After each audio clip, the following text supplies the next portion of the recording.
Hello my dear students, you are welcome in RK Institute. I am Dr. RK Saini and today I am going to discuss Bohr's atomic model.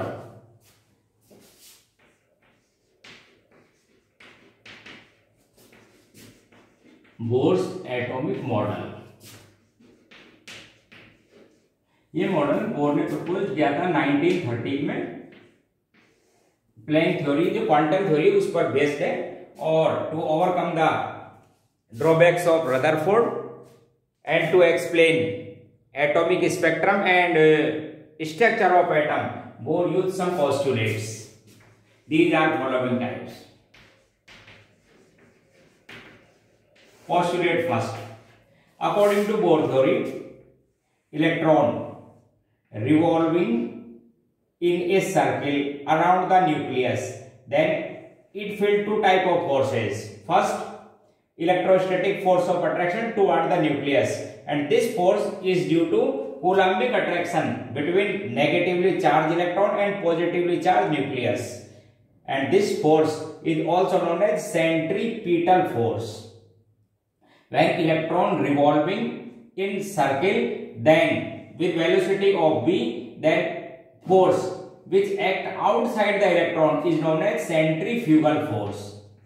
Is known as centrifugal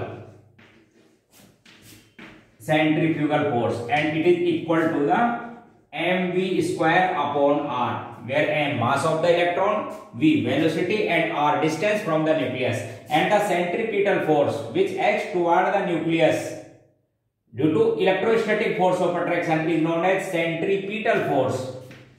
Centripetal force or Coulombic attraction force, and it is equal to the product of charge and divided by their radius, square of the radius, and hence it is k into Ze into E upon R square, where k Coulombic attraction constant, Ze charge, Z number of proton, E charge, and hence Ze is the charge of nucleus and E charge of electron. Both forces, centripetal and centrifugal forces, are counterbalanced to each other, and hence electron continuously revolving around the nucleus in circular path and in stationary phase until it get excitation or de-excitation of the energy by the absorption of the photon or energy. Therefore, electron revolving in circular stationary path, and hence kZe square upon r square equals to mv square upon r, equation 1 or mathematical postulate of first, where k Coulombic constant and its value is 1 upon 4 pi epsilon 0, or it is equals to nearly 9 into 10 की power 9 unit हो जाएगी. ये तो force हो गया newton metre square coulomb -2, it is the unit. Therefore, according to first postulate, both forces are acts on revolving electron and both are counterbalanced to each other. It means the electron neither lost or nor gain energy until we provide energy to the electron, and it revolving continuously in the stationary path. Second postulate, Bohr accept only those orbits. Bohr accept only those circular orbits or shell in which angular momentum of electron is integer multiple of a constant value, and this constant value is h upon 2 pi.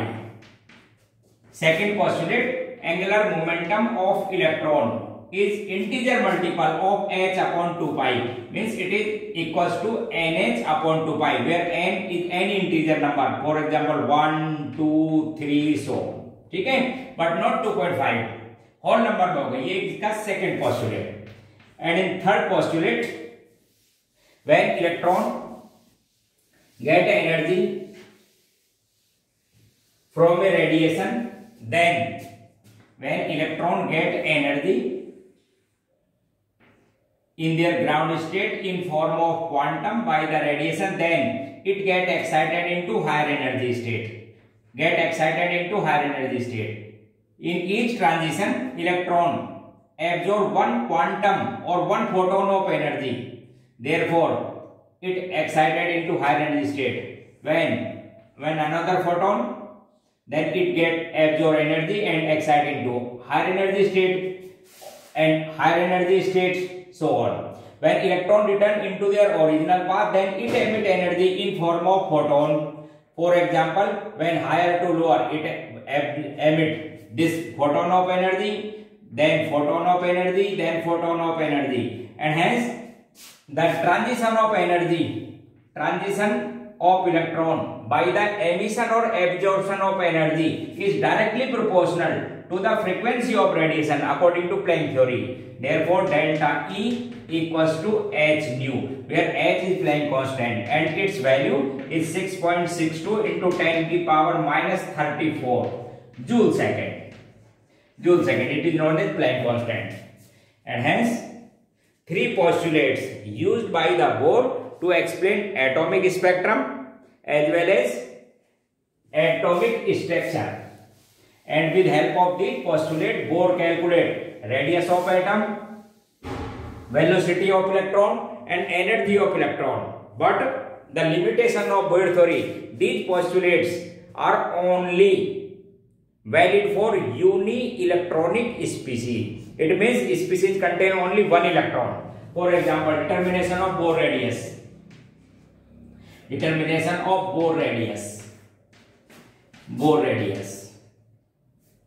Bohr radius means distance between the center of nucleus and outermost shell when existence of the electron. It is known as Bohr radius.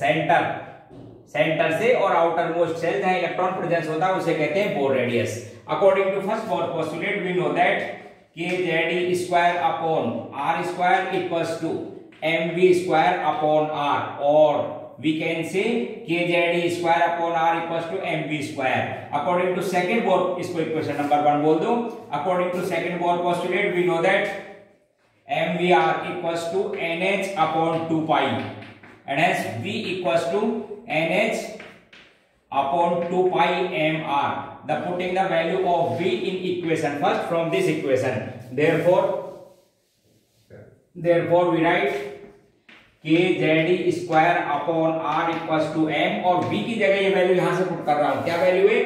nh upon 2 pi mr. Square के term में लिखूंगा, and hence n square h square upon 4 pi square m square r square. ये v square की value solve कर लेता हूं.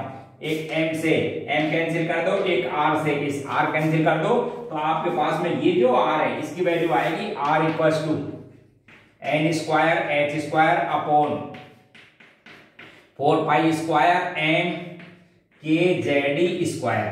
ये आपके पास में रेडियस कैलकुलेट करने का फॉर्मूला हुआ बोर की थ्योरी से. ठीक है, यूनि इलेक्ट्रॉनिक स्पीसीज. इसमें भी यदि कांस्टेंट की वैल्यू पुट की जाए, देखो कांस्टेंट क्या क्या चीज है एक बार देख लो. h constant, 4 constant, pi constant, electron का मास कांस्टेंट, कूलम्ब भी constant.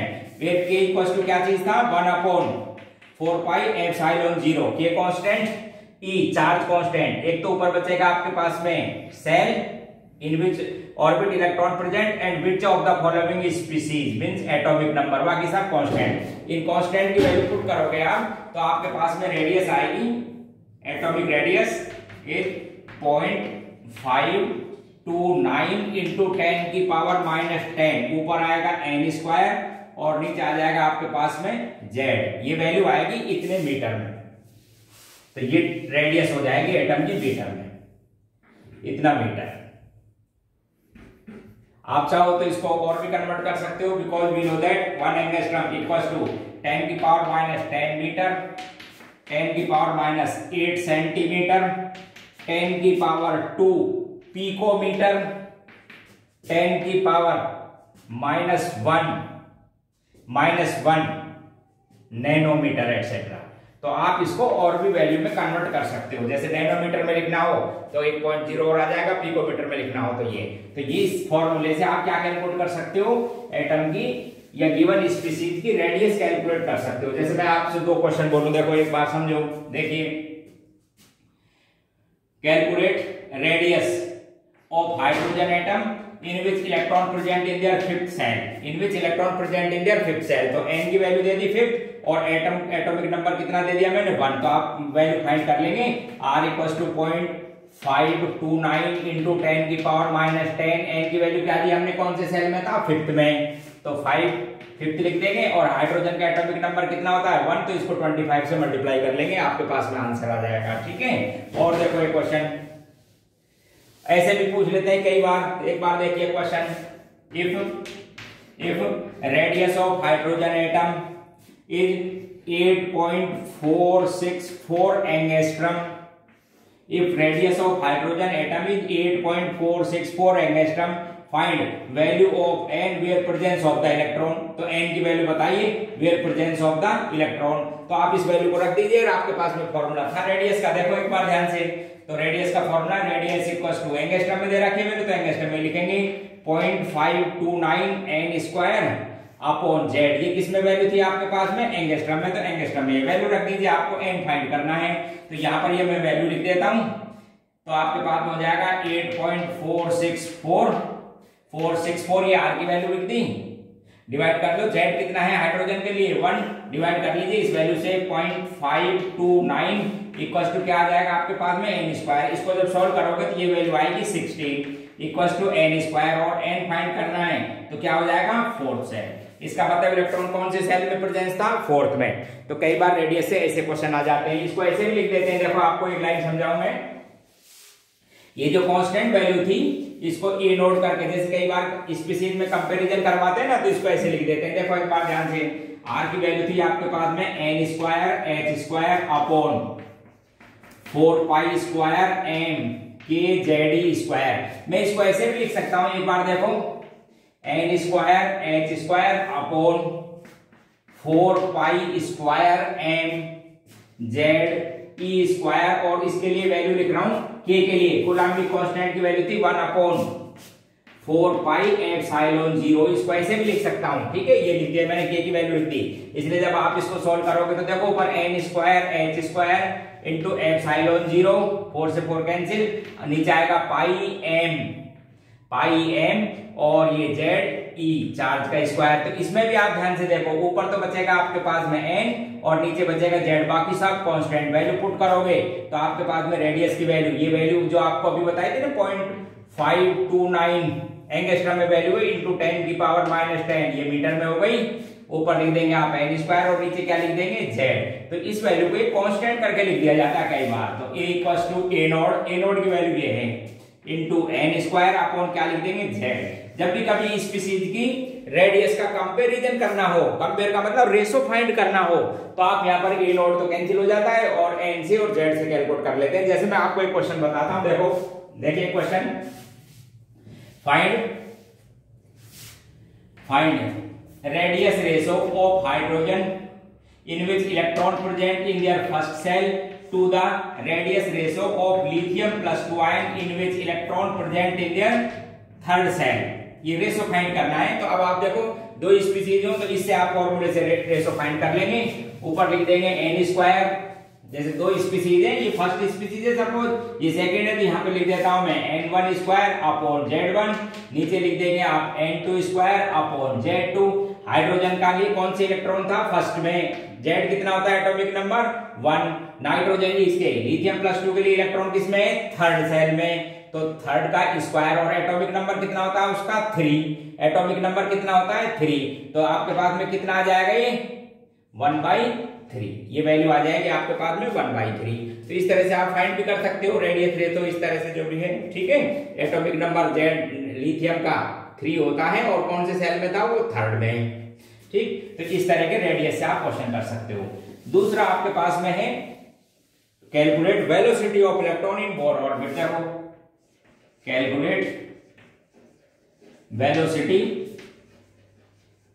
Velocity of electron in Bohr orbit,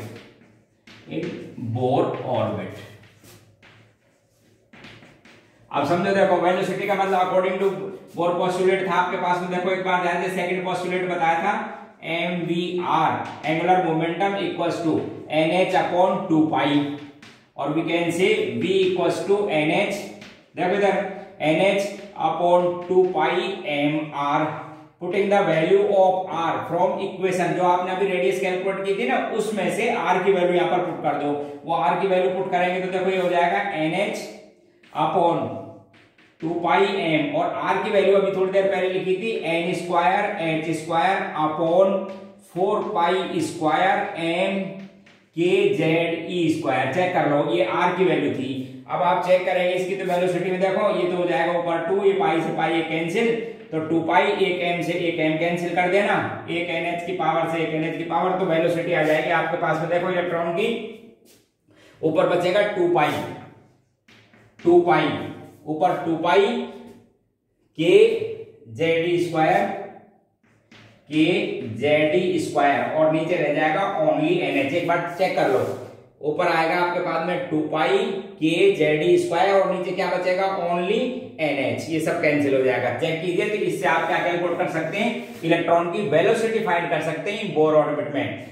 देखो कांस्टेंट 2 कांस्टेंट, पाई कांस्टेंट, के बारे में फिर ध्यान रखो, 1/4 पाई एप्सिलॉन 0 इसकी वैल्यू रख सकते हो, चार्ज इलेक्ट्रॉन का और प्लेन कांस्टेंट, इन सब की वैल्यू रखोगे तो वेलोसिटी आती है बोर ऑर्बिट में 2.188 इंटू 10 की पावर 6, ऐसा ही मैं बता रहा हूं। ऊपर आएगा z और नीचे क्या बच जाएगा n, यूनिट है इतना मीटर पर सेकंड। यदि सेंटीमीटर में कन्वर्ट करना हो तो 10 की पावर 8 कर देना। तो इस तरह से बोर ऑर्बिट में इलेक्ट्रॉन की वेलोसिटी भी फाइंड कर सकते हो। जैसे देखो एक पहला question, in which orbit electron has higher velocity, 4 option दे रखे हैं। In which orbit electron has higher velocity, कोई भी स्पीसीज हो, देखिए इधर जैसे ये 4 ऑप्शन दे रखे हैं, फर्स्ट में, सेकंड में, थर्ड में और फिर लिख रखा फोर्थ ऑप्शन इक्वल एट और। तो आप ध्यान से देखो, वेलोसिटी इनवर्सली प्रोपोर्शनल है n के, यानी n का मतलब जितना इलेक्ट्रॉन न्यूक्लियस से दूर, हायर क्वांटम नंबर होगी, principal quantum number high, nucleus से दूर होगा उतनी वेलोसिटी कम। तो हाईएस्ट वेलोसिटी कम मिलेगी जब n की वैल्यू कम होगी, यानी न्यूक्लियस के पास होना चाहिए electron, highest velocity. Question next समझाता हूं, इसी तरह से कोई वेलोसिटी कैलकुलेट करवाने दे। देखो बोले साहब से, देखिए helium plus ion electron present in their second shell, find its velocity. ध्यान से सुन लो, तो वेलोसिटी का फॉर्मूला लिखेंगे 2.188 इंटू 10 की पावर 6। हीलियम के लिए बोलो Z2, कौन से सेल में इलेक्ट्रॉन है, सेकंड में, यहां भी लिख देंगे 2 एंड हेंस 2.188 इतने मीटर पर सेकंड, ये उस इलेक्ट्रॉन की क्या आ जाएगी आपके पास में वेलोसिटी। और क्वेश्चन बताता हूं, देखो एक क्वेश्चन इस तरह से बोल देते हैं कि if velocity of electron is 5.47 into 10 की पावर 7, देखना, सेंटीमीटर पर second in Bohr orbit in case of hydrogen atom, find value of n where presence of the electron. तो आपको क्या दे दी इस बार मैंने, वेलोसिटी। क्या पूछा है, फाइंड वैल्यू ऑफ n बताना है कि कौन से ऑर्बिट में इलेक्ट्रॉन है। तो आपको n फाइंड करने के लिए क्या करोगे, 2.188 इंटू 10 की पावर 6 था यहाँ पर सेंटीमीटर में, इसलिए 8 लिखो। हाइड्रोजन के लिए z कितना है, 1, डिवाइड कर दो इस वैल्यू से, 5.47 इंटू 10 की पावर 7, इससे डिवाइड कर दीजिए तो ये वैल्यू आपके पास में आ जाएगी 4। तो इसका मतलब इलेक्ट्रॉन कौन से सेल में प्रेजेंस था, 4th में। तो इस तरह से आप इलेक्ट्रॉन की पोजीशन भी बता सकते हो यदि वेलोसिटी गिवन हो तो, और यदि आपको इलेक्ट्रॉन की पोजीशन मालूम है तो उसकी वेलोसिटी फाइंड कर सकते हो। ठीक है, और देखो एक क्वेश्चन एक बताता हूं, टाइम पीरियड। एक क्वेश्चन समझो, टाइम पीरियड। टाइम पीरियड का मतलब होता है time period, time taken by the electron in a complete circuit is known as time period. Therefore time period is distance travelled by the electron taken time. तो एक orbit का मतलब हो गया सरकमफेरेंस डिवाइड बाय वेलोसिटी, ये हो जाएगा आपके पास में टाइम पीरियड। सरकमफेरेंस होती है साहब 2 पाई r और वेलोसिटी थी v, यहाँ पर r की और v की वैल्यू पुट करो। देखो अभी आपको समझाता हूं, r की वैल्यू, रेडियस क्या था देखना, टाइम पीरियड का एक फॉर्मूला बता देता हूं। रेडियस थी 2 पाई r, ऐसा यूनिट में इसकी वैल्यू लिख देता हूं। रेडियस की वैल्यू कितनी थी, 0.529 इंटू 10 की पावर -10। ऊपर क्या लिखा था बोलो, n स्क्वायर, नीचे क्या था आपके पास में z, और ये वेलोसिटी किसके अंदर थी बताना, ये मीटर पर सेकंड में। वेलोसिटी भी लिखिए, वेलोसिटी की क्या वैल्यू थी, 2.188 इंटू 10⁻6। वो नीचे क्या ऊपर क्या लिखा था z और नीचे n। ये यूनिट किसके अंदर थी? ये थी आपके पास में मीटर पर सेकंड में, रेडियस किस में थी? मीटर में। तो आपके पास में सेकंड में आंसर आ जाएगा। तो टाइम पीरियड इसको जब आप सोल्व करोगे ना तो ये वैल्यू आती है टाइम पीरियड की। टाइम पीरियड इक्वल्स टू, देखो इसको आप जब सोल्व करोगे ना तो ये वैल्यू आएगी 1.5 इंटू 10⁻, देखो एक बार ध्यान से 6 को ऊपर कर देना, -16, ऊपर क्या आ जाएगा? n³, नीचे क्या आएगा? z², और यूनिट कितनी आ जाएगी? ये सेकंड। ये लो साहब, ये आ जाएगा टाइम पीरियड। क्या है time period? Time taken by the electron in a complete circle is known as time period. 1.5 into 10⁻⁻16, यहां से मैंने सोल्व कर दिया, यहां से मैंने इसको सोल्व कर दिया, n³/z², इसे कहते हैं टाइम पीरियड। देखो एक क्वेश्चन भी समझा देता हूं आपको, एक क्वेश्चन समझा देता हूं। Find time period ratio of hydrogen electron which present in first shell to second shell. इसके टाइम पीरियड का रेशो मालूम करना है हाइड्रोजन के लिए। तो टाइम पीरियड के लिए एक तो फर्स्ट सेल, ये कांस्टेंट वैल्यू तो कैंसिल हो जाएगी, तो आप बोलोगे n1³ तो आपके पास में आंसर आ गया साहब 1/8। ये इसका रेशो हो गया, इसे कहते हैं टाइम पीरियड। ठीक है, किसी अलग अलग स्पीशीज में भी फाइंड कर सकते हो। एक होता है ऑर्बिटल फ्रीक्वेंसी। ऑर्बिटल फ्रीक्वेंसी का मतलब समझते हो? Number of revolution per second in a cell is known as orbital frequency. यानी number of revolution per second in a cell और इन ए ऑर्बिट और in a circular orbit is known as orbital frequency. It is the reciprocal of time period.